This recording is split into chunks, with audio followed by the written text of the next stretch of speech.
Dipalsukan sejumlah dokumen 3 orang rekanan yang mengerjakan proyek pembangunan Rumah Sakit Pratama Mitra Belajen ditahan setelah pihak Kejaksaan Negeri Kabupaten Nrekang, Provinsi Sulawesi Selatan periksa 12 orang saksi.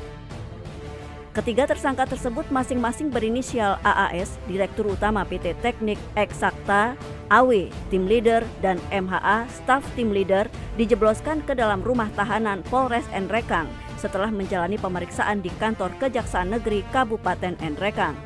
Ketiganya ditahan setelah pihak Kejaksaan Negeri Nrekang menemukan sejumlah dokumen fiktif yang dibuat oleh para tersangka dalam memuluskan proyek perencanaan pembangunan Rumah Sakit Pratama Mitra Belajen yang hingga saat ini belum bisa digunakan merawat pasien akibat dokumen-dokumen kelengkapan di rumah sakit tersebut banyak dipalsukan, termasuk di dalamnya dokumen AMDAL.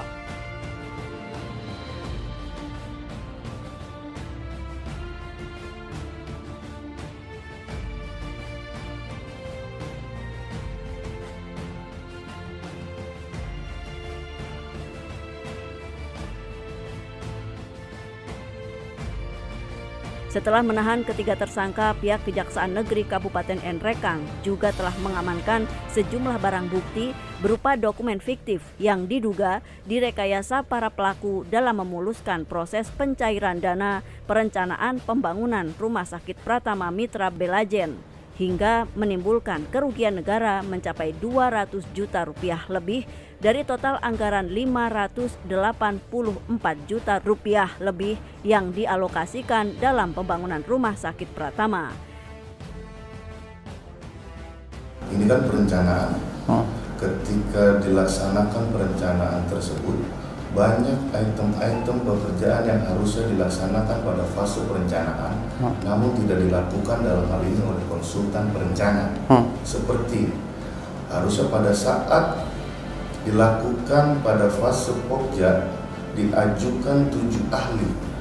7 ahli tersebut berdasarkan keahliannya masing-masing, namun berdasarkan pendalaman penyelidikan maupun penyidikan terhadap ahli-ahli tersebut tidak ada dan tidak pernah berperan dalam proyek perencanaan tersebut.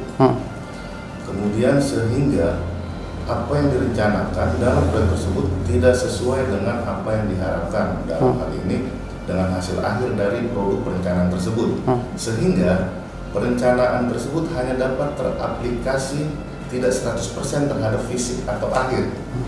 Selain ahli-ahli yang digunakan fiktif, ada juga kegiatan-kegiatan seperti sondir yang tidak dilakukan pada titik yang semestinya dilakukan. Ada juga beberapa perbuatan yang di situ diajukan seperti ada sewa-sewa alat kendaraan dan segala macam, tapi ketika kita lakukan pendalaman semua itu tidak ada, sehingga itu dianggap sebagai kerugian keuangan negara. Yang fiktif terkait dengan pengurusan izin lingkungan atau apa? Terkait dengan ahli-ahli yang harusnya dihadirkan dalam hal ini oleh PT Teknik Eksakta yang notabene sebagai pelaksana perencanaan. Adapun terkait yang dengan lingkungan hidup, ada juga beberapa perbuatan yang harusnya terakomodir dan dapat dipenuhi oleh pelaksana maupun dari kegiatan ini, seperti ini kan pembangunan perencanaan rumah sakit yang seharusnya dapat diterbitkan UKL atau UPL terhadap lingkungan. Namun dengan adanya fakta penyidikan sudah kita lakukan permintaan berita acara pemeriksaan langsung dari Kepala Dinas Lingkungan Hidup dan Kabinnya. Memang tidak sampai saat ini masih belum diterbitkan dokumen UKL UPL yang seharusnya itu dapat diterbitkan sejak semula terkait dengan lingkungan hidupnya. Terkait dengan fiktif, ahli-ahli yang pada saat diajukan pada proses lelang kita melakukan tracking terhadap ahli-ahli tersebut ternyata fiktif dan tidak pernah tahu kalau memang dia dipakai sebagai ahli dalam proyek perencanaan tersebut. Nah, dari proses pencairan 80% itu mereka menggunakan apa sehingga bisa pencairan mencapai 80%? Nah, jadi di sini pencairan satu kali, hanya gelondongan saja. Ketika sudah diajukan dan akhirnya diajukan oleh PPK dalam hal ini dari Dinas Kesehatan, ketika sudah ada pengajuan, BKAD dalam hal ini mencairkan. Dan berdasarkan keterangan terakhir, adapun sisa yang 20% atau sekitar 116 juta sebetulnya sudah ada, sudah siap. Namun dari daerah masih menunggu permintaan dari pelaksana untuk pencairan tersebut. Namun sampai dengan saat ini belum dimintakan oleh pelaksana. Kurang lebih begitu ya. Kalau total kerugian negara yang ditimbulkan dari proyek ini? Sekitar 207 juta, namun terhadap uang yang sisa 20% berpotensi atau terindikasi nanti bisa dimasukkan juga ke dalam KN tersebut. Ya. Okay. Dari 3 tersangka, apakah ada indikasi tersangka lain untuk pengembangan kasus ini? Nanti kita lihat perkembangan, cuma harus diketahui rekan-rekan sekalian, saat ini memang baru pelaksana, artinya swasta. Nanti kita lihat perkembangan, siapa-siapa yang bisa dimintakan pertanggungjawaban, kita pasti akan tangani perkara ini sesuai dengan SOP dan on-track. Barang bukti yang sudah diamankan dari pihak kejaksaan sendiri dalam bentuk apa? Sementara kita sudah amankan beberapa dokumen, sudah kita lakukan penyitaan, sudah ada juga penetapan dari pengadilan, beberapa dokumen kita juga dengan ahli sudah turun ke lapangan, ada juga LHP dari ahli teknik, kebetulan kita gandeng ahli teknik dari salah satu universitas di Makassar. Ya, terakhir pasal yang disangkakan terhadap ketiga tersangka?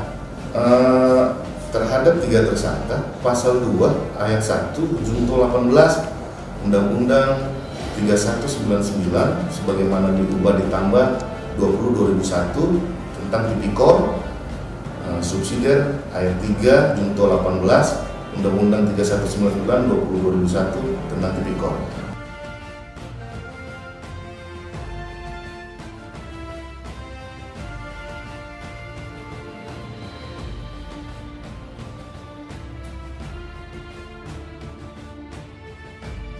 Walaupun sudah menelan anggaran hingga puluhan miliar dari total pembangunan tahap pertama hingga ke bangunan gedung tahap kedua, Rumah Sakit Pratama Mitra Belajen yang dibangun di Kelurahan Kambiolangi, Kecamatan Ala, hingga kini belum pernah difungsikan sebagaimana rumah sakit pada umumnya. Bahkan gedung pertama yang dibangun pada tahun 2015 yang juga telah menyeret sejumlah nama hingga dijatuhi pidana karena korupsi saat ini terbengkalai, bahkan ditumbuhi semak belukar dan tampak tak terurus. Untuk mempertanggungjawabkan perbuatannya, ketiga tersangka dijerat pasal 2 ayat 1 junto pasal 18 Undang-Undang RI UU RI nomor 31 tahun 1999 tentang pemberantasan tindak pidana korupsi dengan ancaman hukuman penjara maksimal 15 tahun.